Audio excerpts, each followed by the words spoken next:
이번에 김정은 위원장이 모습을 드러낸 데 대해서는 언급하고 싶지 않다라고 말을 했는데 이에 대해서 어떻게 해석해 볼 수 있을까요? 일단 저는 이번에 이제 트럼프 대통령이 평소에 해왔던 조금 맥락에 맞지 않게 여러 가지 말들을 횡설수설하면서 하는 그런 모습들이 이번에는 주요했다, 효과가 있었다라고 보이는 것이. 자, 저희가 대담에 앞서서 김정은 위원장이 잠적을 깨고 20일 만에 모습을 드러내면서 건재를 과시했는데 조선중앙방송의 관련 보도 함께 보시겠습니다. 순천 인비료 공장 준공식이 전 세계 근로자들의 국제적 명절인 5월 1일에 성대에 진행되었습니다. 경의하는 최고령도자 김정은 동지께서 준공식에 참석하시어 명소 준공 TF를 끊으셨습니다. 김정은 동지의 사랑, 완공된 공장의 생산 공정들에 대한 해설을 들으시며 여러 것을 돌아보셨습니다. 열광의 환호를 올리는 건설자들과 군중에게 뜻이 선저 안내를 보내주었습니다.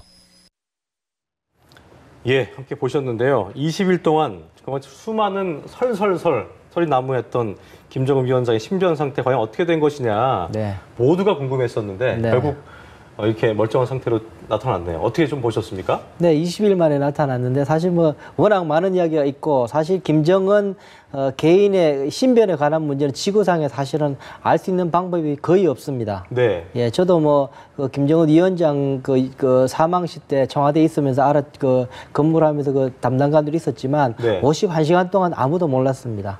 지구상에 아무도 몰랐고 중국도 몰랐습니다. 그럴 정도로 사실은 김정은 그 신변에 관해서 아무도 모르는 상황이었는데 그걸 두고 너무 많은 이야기가 가다 보니까 이게 계속 정폭되다 보니까 이게 수습이 거의 안 되고 지금까지 왔다. 그런데 오늘 어제 비로소 등장하면서 일단은 이제 논란은 종식되게 되었다. 그런 생각이 듭니다. 보니까 이제 어제 노동조를 맞이해서 순천 그 인비료 공장 준공식 밑에 보니까 딱 이제 5월 1일도 딱 찍혀 있어요.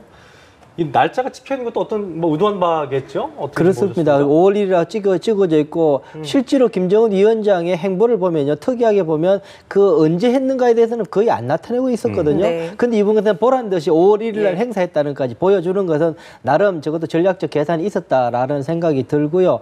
과연 그렇다면 이제 순천이라는 곳이 평양에서 한 30km? 그러니까 우리 한국으로 보면은 서울에서 파주 정도 거리 정도 될 겁니다. 그 정도 거리에 있는 곳에 이제 등장을 했죠. 5월 1일 날 노동절을 맞이해서 등장을 했는데 보면 특이한 동향이 보면 4월 29일 날 박봉주 부위원장이 평양에서 행사를 두 곳을 다니기 시작해요.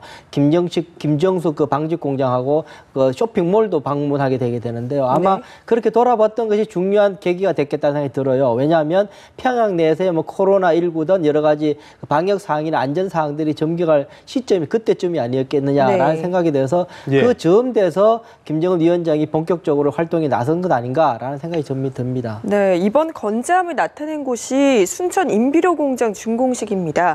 강원 원산에 있다고 이렇게 파악이 되면서 설들이 난무했었는데 언제 이동을 한 건가요? 그러게 그게 이제 한 29일까지 개인 열차가 38로스에 보면은 개인 열차가 원산에 있는 거로 계속 포착이 되어 있었거든요. 28일까지. 그랬다는데 뭐 그걸 타고 움직였는지 안 움직였는지는 정확하게 그 다음에 동향은 파악은 안 됐습니다만 거의 그 시점일 가능성이 높다라고 저도 봅니다. 앞서 말씀드린 것처럼 박봉주 부위원장이 이제 평양에서 활동을 시작하는 모습들 그리고 이제 29일까지 열차 거기에 존재했었다는 것. 그래서 5월 1일 그다음에 즈음에서 아마 김정은 위원장도 원산에서 평양으로 복귀했을 가능성이 높다. 평양에서 뭐 순천은 가까운 거리에 있으니까 평양에서 이제 정상 근무를 시작하면서 움직인 것 아닌가라는 생각이 드는 거죠.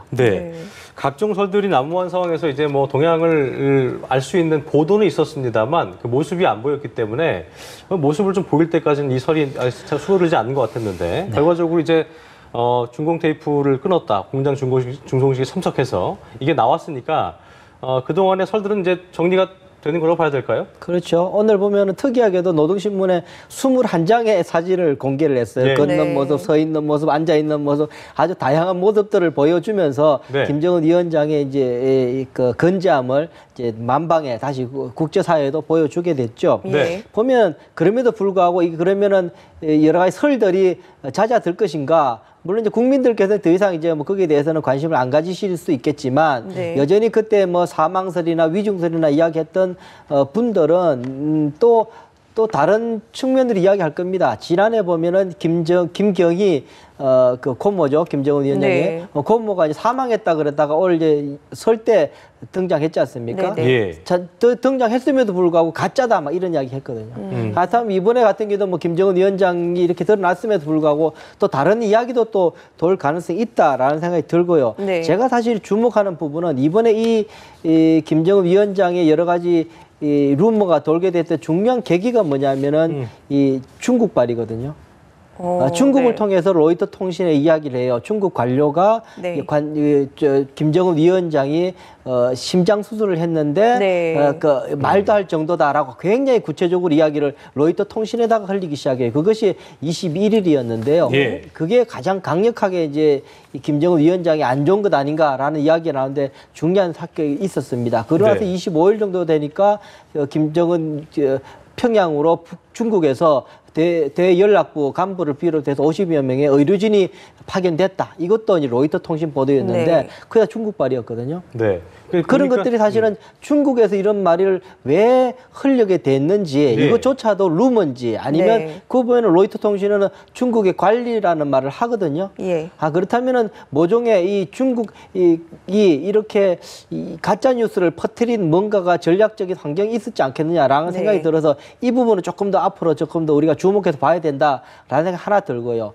또 하나 볼 때는 저는 가장 씁쓸한 부분이 뭐냐면 이번에 이렇게 대물이 인해 가지고 김정은 위원장은 북한에서는 한국에서의 정보 유통이 어떻게 되고 있는가를 면밀히 봤을 겁니다. 네, 그래서 이제 물론 우리 청와대와 당국은 굉장히 관리를 잘했습니다. 네. 그래서 확실하게 이야기도 안 하면서 국민들 의구심은 일정 부분 잠재울 수 있을 만큼의 네. 이야기만 하는 그런 모습을 보였었는데요. 그럼에도 불구하고 한국 사회에서 여러 가지 뭐 인포데믹이라고 불릴 만한 여러 가지 이야기가 돌아가고 이것들이 국민들에게 어떻게 영향을 미치는가에 대해서 분석을 하게 될 겁니다. 그렇게 된다면 북한 쪽에서는 여러 가지 역정보를 통해서 한국 사회에서 어떻게 영향을 미칠 수 있을 것인가를 고민할 수 있는 전략적으로 그런 상황이 돼서 김정은 위원장으로 봐서는 북한으로 봐서는 별로 이번에 손해본 게 없는 상황이었다라는 생각이 드는 부분이죠. 예. 네, 지금 언급해 주셨듯이 청와대에서는 관련 입장을 계속해서 특이 동향이 없다 이런 식으로 발표를 해왔습니다. 우리 정부가 확보할 수 있는 대북 정보 뭐 어느 정도가 되고 또 신뢰도는 어떻다고 보시나요? 제가 참 모종에 말씀드렸지만 김정은 위원장 딱 그 사람이 뭘 하고 있는지 어떤 상태인가 정확하게 짚기는 사실 어려울 가능성이 높습니다. 이거는 예. 중국도 모르는 상황일 가능성이 네. 높아서 우리와 아무리 뭐 남북 관계가 좋아지고 3번의 정상회담이 있었고 여러 가지 정보망들이 새롭게 구축됐다 할지라도 그 정도까지 확보되기는 굉장히 어려울 가능성이 높다. 그럼에도 불구하고 이번에 밝힌 것처럼 김정은 위원장의 동선 어디에 있는가 정도는 대한민국 정부가 정확하게 포착하고 있다라는 이야기까지는 이제 우리 국민들도 알게 된 거죠. 네. 사실 이제 고민은 이런 걸 겁니다. 정부에서는 속시원하게 알고 있는 걸 이야기하고 싶죠. 그리고 네. 국민들에게 이런 이상한 생각들로 괜히 그렇지 않아도 코로나19 때문에 예. 여러 가지 마음이 복잡하실 텐데 이런 것 때문에 복잡하시기에 마음이 불편해서 정부로서는 잦아들기를 바라고 있어서 속시원하게 이야기해주고 싶지만 그렇게 할 수 없는 게 또 이 국가 안보에 관한 정보 능력은 또 이렇게 속시 밝힐 수가 없거든요. 그러다 보니까는 이번에 그런 차원에서 알 권리라는 차원과 국가 안보라는 차원에서 관리해야 될 문제 이 두 가지 선의 적정선에서 균형을 맞춰서 이번에 행보를 가져왔다라는 생각이 저는 듭니다. 네, 그렇다면 결과적으로 20일 동안 그러니까 태양절 참배도 하지 않았고, 그러니까 없었던 행보였기 때문에 이 정적을 감췄던 그 의도는 뭐 어떻게 좀 분석을 좀 하고 계세요? 지금까지 가장 설득력 있게 보이는 것은 코로나19 관련돼서 네. 이 확진자가 만났거나 아니면 그 주변에 확진자가 있었거나 예. 아니면 코로나에 관련된 여러 가지 의심 징후가 있어서 조금 피해 있었을 가능성이 높다. 이제 20일이잖아요. 예. 보통 한국에서도 이제 의심자하고 확진자일 것들은 이제 보름 이상부터 체크해서 이 자가 격리를 해제하거나 하지 않습니까? 그런 시점으로 대충 계산해 보면 보통 한 20일 만에 등장한 것으로 보면 그거에 대한 의심이 있어서 네. 조금 안전상 이유 때문에 가능성이 좀 가장 높지 않겠느냐라는 게 제 생각입니다. 예. 네, 지금 전 세계 아무도 정확한 북한의 동향을 알 수는 없다라고 하셨는데 미국 측을 보면 트럼프 대통령은 계속해서 뭔가 알고 있다는 식의 이런 언급들을 해왔습니다. 이번에 김정은 위원장이 모습을 드러낸 데 대해서는 언급하고 싶지 않다라고 말을 했는데 이에 대해서 어떻게 해석해 볼 수 있을까요? 일단 저는 이번에 이제 트럼프 대통령이 평소에 해왔던 조금 맥락에 맞지 않게 여러 가지 말대로 횡설수설하면서 하는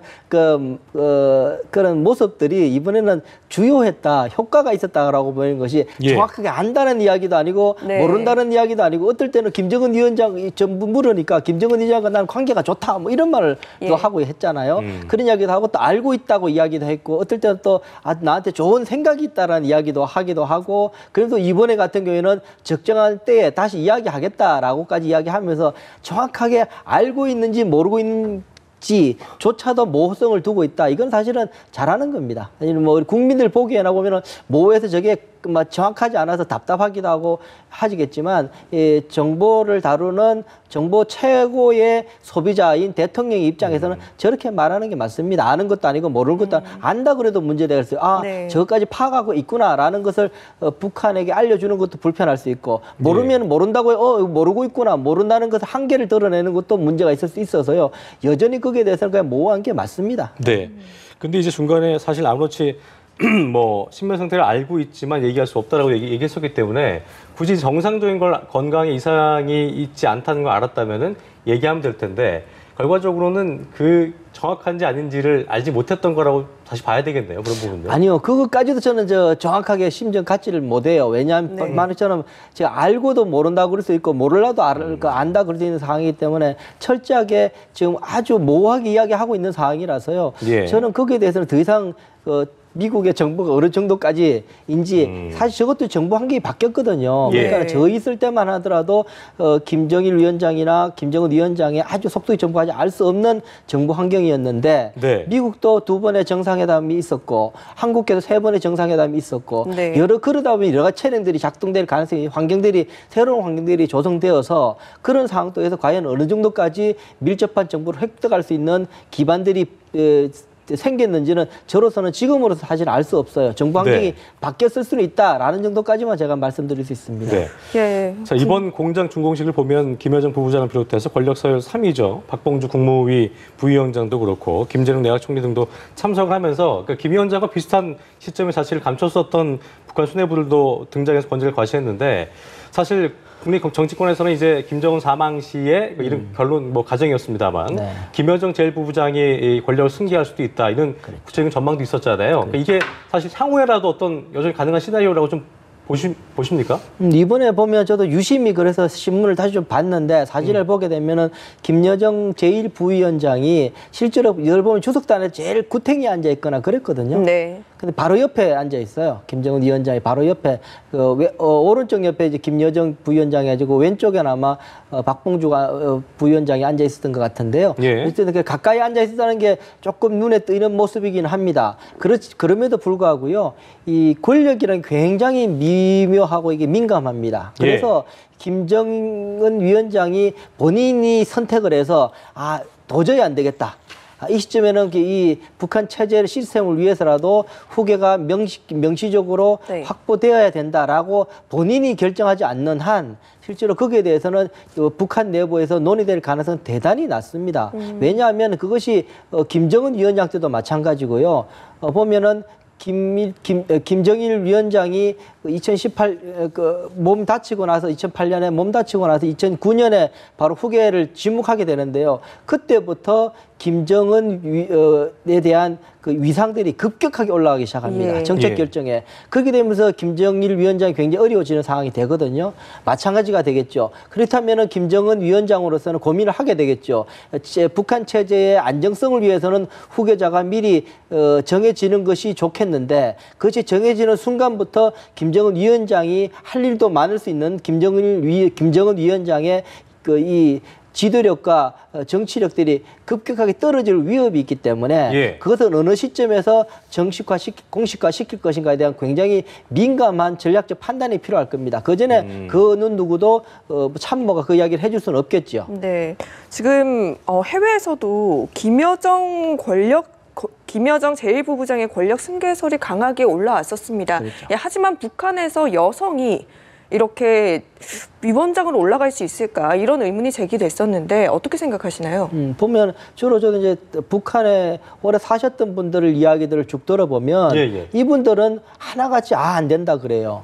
김여정은 안 된다. 네. 그 이유가 여자이기 때문에 한 가지 이유예요. 네. 여자이기 때문이다. 북한 사회에서 여성에 갖는 입장이라는 것이 굉장히 취약하기 때문에 그렇게 공식화시키기는 굉장히 어려울 거다라는 것이 하나 같은 그 탈북 오래 사셨던 고위자들 저도 최근에 좀 만나서 이야기를 들어보니까 거의 이구동성을 하는 이야기가 그쪽의 이야기였고, 다른 한편으로 보게 되면 이 후계 체계 3대 세습 체제라는 궁중정치라는 측면에서 보면 여전히 그 가능성이 있다는 쪽에 한국의 전문가들이 또 그렇게 많이 이야기하는 경우를 보게 됩니다. 저 같은 경우에도 그 가능성이 낮다는 쪽에 저는 무드기를 둡니다. 왜냐하면은 그 북한에서 가장 핵심적인 권력의 핵심은 군인데요. 네. 군에 대한 경험이 너무 없어서 그건 사실 군에 대한 경험을 말로 하는 것이 아니라 체득하는 거거든요. 네. 군이 어떻게 돌아가는 정책 결정은 어떻게 하는지 그 사람들의 태도는 어떻게 되는지를 좀 몸으로 체득하는 게 굉장히 중요한데 거기에 대해서 김여정 같은 경우에는 너무 없다.